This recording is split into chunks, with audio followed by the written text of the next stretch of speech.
Oh, yes.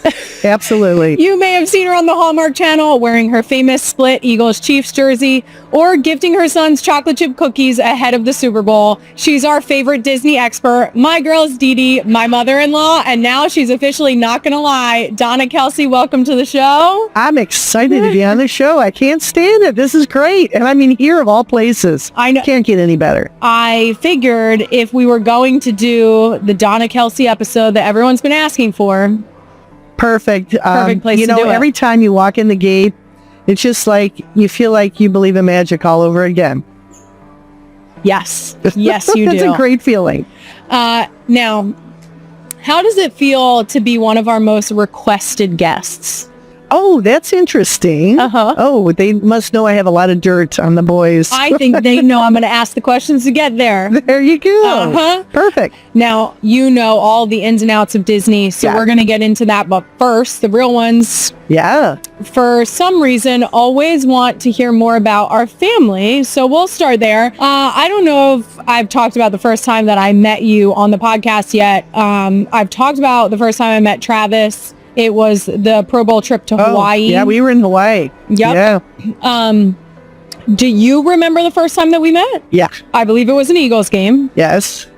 I figured that you would remember only because leading up to that, the joke was that nobody believed that Jason actually had a girlfriend because he's not a Rico Suave, everyone. Yeah. He wasn't bringing around a bunch of girls. No, very few, none in high school. And I never knew of anyone that he dated in college. I'm sure there were a couple, but he just never brought anybody home. I guess he was just waiting for you, Kylie. Sure, that's what it was. He was waiting for the perfect one. That's right. It had nothing to do with the fact that he has no game whatsoever. Well, you know. Now, what do you remember from our first meeting? Oh, man. How tall you were. Yeah. You had a sophisticated air about you. Oh, that's very kind. Yeah, I know. And it was, I was just really impressed with, how you carried yourself and how articulate you were. And I just was thrilled to death. I was very excited to be with you and be eye to eye. Yeah, that is there you always go. like, as tall women, I think you always recognize when someone you walk up to and you're speaking like straight to their face. Yeah, agreed. It's something that I don't realize until it happens. Like until I'm talking to a tall woman, I don't realize that I'm looking down towards everybody else. Yeah, I know. For anyone who doesn't know this, you are known as Dee Dee to our girls. Yes. How did we get the name Dee Dee? Dee Dee came about very selfishly because most babies say the D word first. And so I thought, okay, there is already a Nana and there's probably going to be some other names and things like that. So I just did my initial of my name twice. That's all. I love it. And also I love the idea that there was a chance that you beat Jason to the punch. Like if it was a DD instead of a dad, we could have held that over him forever. Yeah, but the A vowel is a very it's easy and it's quick. It is for sure. It's easy to form. Jury's still out on Finn. We still have a chance. Now you were just in town visiting. What's the funniest thing that one of the girls has said or asked you ever? Just recently, Bennett came up to me and she says, "Now, what's your name again?" Yeah, she'll humble you. That one's a little nuts. I think I know the answer to this question, but of our four girls, who reminds you the most of Jason? Oh boy, it's got to be Wyatt. Yeah, I think so. Yeah. I'm not sure that I've told the story on the podcast before, but I have said before that there was a time when Wyatt, I think she was around 2, and I remember her having a tough moment, we'll call it, and you were staring at her in like a very just like observant way, and I looked at you and I said, "Is it giving you PTSD?" And you said, "A little bit, a little bit." Yeah. Who reminds you the most of like a Travis personality? Oh dear. Well, it's usually the second or the third child because they're the ones that are fearless. Mm-hmm. And you're learning with the first child. So I would have to say that Ellie probably is the one that throws herself off the couch without abandon. Yes, she does. So she has no fear. I would agree with that. Yeah. Donna, as you know, I love talking about motherhood on this podcast. And since I'm married to your son, I have a lot of questions for you. I, of course, have 4 girls and you raised 2 boys. Oh, yeah. And witnessing a household of all girls now and being close to it. Yeah. What would you say are the biggest differences between raising boys and girls? The thing that just amazes me is how they will sit down and do a craft for a certain period of time. That wasn't my experience. No. It was constantly running around, jumping off of things, getting into trouble, running out the door, starting the car up, when they were 3. So Yes. they got into a lot of stuff. Now, is there one that you would say is tougher or just different? I think Jason, because he was the oldest and, always the elder child in the family, not all the time, but especially with Jason, he would tend to listen and follow the rules. Yeah, Travis isn't a rule follower. No, he runs to the tune of his own drum. We had a conversation after I had Bennett where you had mentioned 3 girls still sounds a little bit nicer than 2 boys for that age. Yeah. Because, a bird. It must be one of my ancestors. Now, much like you're saying, doing a craft, we often start our day with a nice drawing, coloring session. Oh, yeah. And I have said that in that moment, a house of boys would never. They would never.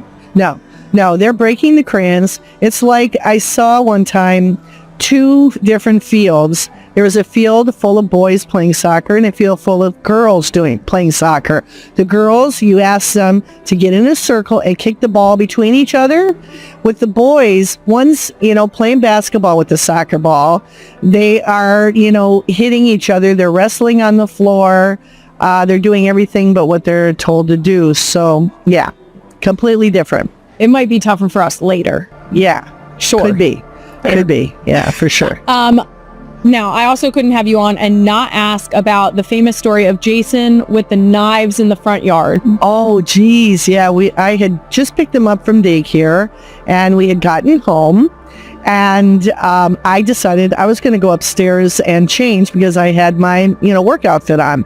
So I'm upstairs, I get the shorts on, and I hear from across the street this person calling, "Oh my God, he's got a knife." And I knew who it was immediately. Did you really? Yes, I knew it was Jason. He was the only one that was tall enough they could reach him. And I literally had him high up in a cabinet because I had to keep everything sharp away from both of them. But yeah, I ran out there. I only had my shorts on and a bra. I literally ran out and, and then everybody was clapping on the street. They were so excited about that picture. So it was really kind of funny, but Jason was literally throwing it up in the air and it would come down and hit the ground and to stick in the grass. Yeah, and Travis is just looking at it and I'm like, oh my God, that could have went right through his head. But yeah, that was a scary time. That was a scary one. Yeah. I'm always brought back to little Jason when he headbutted grandma. Oh yeah, he did that with my mother. Yeah. He thought that was just great fun because Ed and he used to do it all the time. Sure. Just as a little game. And he wasn't even walking. They would just headbutt each other, and sure enough, like a little love tap. He pretty much knocked my grandmother out. I mean, their grandmother out. And the other time is Jason was 2 months old, and I had just dried my hair, and he picked up the hairdryer and hit me over the head, and I saw stars on that one. Yeah, and he wasn't doing it to be mean or anything. He just thought it was fun. It was funny. What 2-year-old can pick up a hairdryer and swing it? Mm-hmm. Yeah, he had muscles back then. Now, as the mother of that man's 4 children, how can I prevent my kids from repeating their dad's mistake? Oh, geez. I think every child is their own, and they come up with their own thoughts. So something that they're going to come up with is going to be completely different than what my children did because they're watching different shows. Sure. They're looking at cartoons, and I'm sure that Jason had seen that on some cartoon. They both like to mimic. Now, you've told so many great stories about Jason and Travis. Is there one that you haven't told, and maybe you've been saving for the perfect moment, and maybe this is that moment? I don't know. You've aired it out. You've exposed there you go. them. There's one in particular that I do remember. I used to have to keep the keys up high, just like I had to keep the knives up high.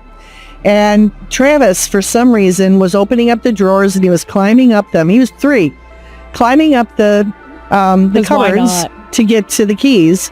And for some reason, I was in the bathroom or whatever. I mean, you gotta go. And I'm all by myself. I go out the back door, and there's the 2 of them sitting in the car. Now, mind you, the car was locked. So Travis would watch us like a hawk. He knew exactly what we were doing. He knew how to unlock the car door, get into it, and then slam it shut. And I don't know how he did it, but somehow, and thank goodness, it was it was not an automatic. Sure. Okay. And he put the keys in the car. He knew exactly what to do and turned it on, and it jumped and went right through the garage door. And Jason, thank goodness, was sitting next to him, and he was just like this. He was so excited. But he could have been standing in front of it. It could have been a really bad moment. I will tell you, after watching the dynamic between our own kids now, I wouldn't be surprised if Jason wasn't following him to say, nope, put the key in the hole. Yeah. And now you're gonna want to turn it. Yeah. Mm-hmm. So he actually got it started. Yeah, he did at 3. So 3 from years then on, old. I always had to have my keys on my person. I could not hide them. That's terrible. Because they could see where I left them. So yeah, that was a little scary. Not Trav out here just saving receipts. Yeah, there's some other ones with the car, but I can't go into it. The trunk. Yeah. When it was going to be sold the next day. Yeah. Okay. So we'll leave that. Yeah. We'll leave that one alone. Yeah. Be out of respect for the individuals involved. Yeah. We'll keep that one between us. Okay. Now, you've done an amazing job as a mom. I know how proud you are of Jason and Travis, and they are of you. Is there a piece of motherhood advice that you lived by? Oh, dear. Every once in a while, let them fight. Because that's great advice. I love this. Because that's how you learn to negotiate, to do different things. But I mean, if it looks like it's getting kind of, a little too dicey, terrible, and it's too, it looks like somebody's going to get hurt. But usually somebody cries and it stops. Sure. So, unfortunately, the younger one definitely has to figure it out. And they really do come up with good negotiation skills and manipulation and some other things. Yeah. Yeah. So. Now, as his mom, what have you enjoyed the most about watching Jason as a dad? Oh, I'm just totally amazed that he can be as gentle as he can, but then he still throws them up in the air on the couch. But that is a softer side of him that I don't think I've ever seen before. And he definitely loves his girls. There's no doubt about it. Yep. They've got him. Yeah, they do. You're also our first guest who has grandchildren, and we do have a lot of real ones with grandkids. So I'd love to know what grandparenting advice you would give as a first-timer. Let them do whatever they want. It's terrible. No, within reason. There are things that I ask you, can I do this? Can I do that? Very much so. But I think you're there to show them as much love as you possibly can. And I'm not the one that's going to be the downer. So I try not to be. But every once in a while, you have to say, okay, that's enough. But yeah. I do think that you have an amazing balance of coming in. They know that you'll bring them sweet treats because that's the grandparents' duty. Everybody knows that. You have free reign on sweet treats. Yeah. And they know that you will sit there and give them your undivided attention and read them books. And so because of that, whenever there is mention of Dee Dee, they're like, where is she? When she get here? Is she here yet? It's there's excitement with it that is unmatched and very obvious that they truly value the time that they get to spend with you. Well, I value it also. Now, I do have to ask, I promise that Donna's Disney Guide is coming up next, but real quick. Yeah. I know you signed an NDA. Yes, I did. but I want to know about this Traitors situation. Do you? Okay. Well, I can tell you. Tell me when it comes out, Donna. Yeah, I think sometime in January. Perfect. The Traitors show does come out. It's season 4. Yes. Celebrity season 4. I had a Are you allowed blast to on say it. where it was? Oh yeah, it's in Scotland. Yeah. And how was that? Just wonderful. There was nothing better than walking through the Highlands at night, in the complete dark. It was crazy. There are so many beautiful things about the Highlands. It's just the mountains and the water and everything. It's very serene, and the air was the cleanest I think I've ever, breathed in my life. I had no trouble climbing up 3 flights of stairs. And I'm like, why? This is awesome. This is reminding me. I would like the real ones to know that one of the things that I think is one of your secret superpowers is travel. Oh, and I don't even know how secret it is. Yeah. Because I yell it from the rooftops. Your way of travel is so impressive. Your thirst for knowledge and the way that you travel the world is one of the most intriguing and exciting things. I love when you travel because I get to vicariously live through your travel experiences. Yeah. But that actually brings us to the fact that we are in one of our favorite places to travel. Absolutely. And also one of yours. Been here many times. It's not that far for you to travel now. No. Because you are a Florida resident. I am. But that brings us to Donna's Disney Guide. All right, now the main event. We promised the real ones your insider guide to Disney. Hey, all right. I'm going to let you take it away. Where do people absolutely need to go when they come to Disney World? Your must stops. It definitely depends on how old your kids are or where you are in your life. But if it's adults, definitely, you got to go to Epcot. If it's children, you definitely have to come to Magic Kingdom and Hollywood Studios. There's just so many wonderful places to go, wonderful things to eat for any age. It's just a magical place. It really is. What's your favorite thing to eat in the park? Oh, geez. I think caramel apples. I just love caramel apples for sure. That's my mother-in-law. Yeah, there you go. Now, do you have a favorite ride personally? Yes. Favorite all time was the one that just came out, a couple years ago, is Guardians of the Galaxy. I could ride that over and over and over again. I love that ride. Rumor has it that I will be riding that ride this week. Yes. Yes. I'm a little nervous about it. No, don't be. You will love it. I know. You've given It's it rave amazing. reviews. I am nervous. You're watching the world go by as you're going around it, so it's fun. Now, do you personally have a favorite park? I would think that Epcot probably is my favorite just because I love Soarin'. I love... and you love travel. Yeah, I do. I love to see all the different, countries and go around the park and see all the different types of food. It's just, you can't beat it. And you've never lost the love of Disney. I try to get as many times as I can. Obviously, growing families, you can't go as many times as you really want to go. But it's just a special place. It just feels like home to me.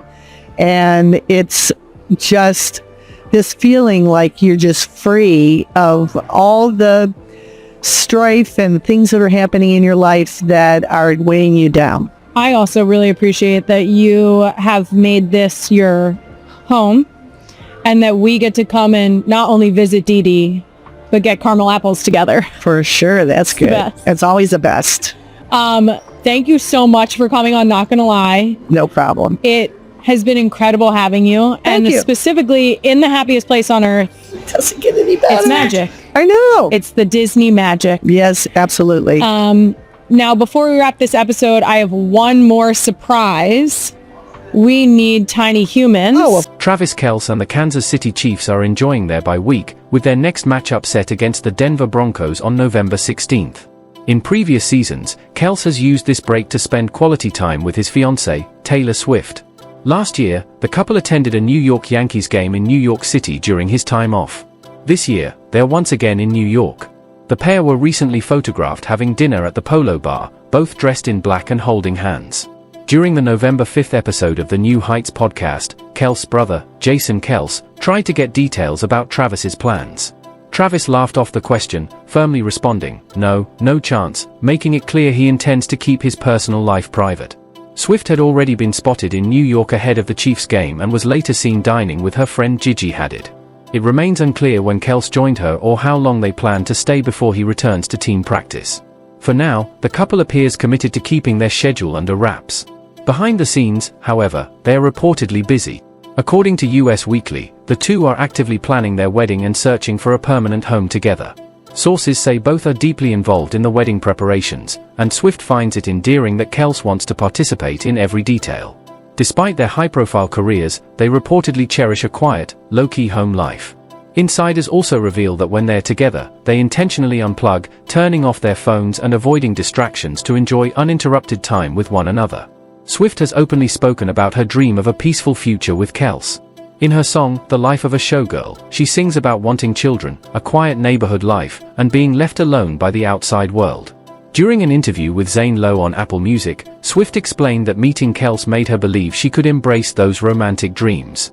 She compared the feeling to the happy place scene from Happy Gilmore, a mental escape where everything feels calm and perfect amid chaos. While their off-field life appears serene, Kelce's recent on-field experience was anything but.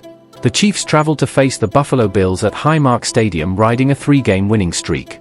However, they suffered a 28-21 loss to quarterback Josh Allen and the Bills, tightening the AFC race and intensifying one of the NFL's most compelling rivalries. Kelce recorded 4 receptions for 66 yards but did not score, leaving him with 3 touchdowns on the season so far. One of the game's most dramatic moments came late in the second quarter when Patrick Mahomes attempted a pass to Kelce in the end zone. The throw sailed behind him, and as Kelce stretched to make the catch, he was hit hard by safety Cole Bishop. The impact left him momentarily gasping for air before he walked off the field before halftime. Emotions were high as Kelce headed toward the tunnel. Cameras captured him turning toward the crowd and gesturing to his ear, a bold response inviting even louder jeers from the hostile fans. The clip quickly went viral, adding another intense chapter to the growing rivalry between the Chiefs and Bills. Despite the tough loss and physical toll, Kelce seems to be making the most of his bye week, balancing recovery, romance, and a glimpse at the quieter life he and Swift hope to build together.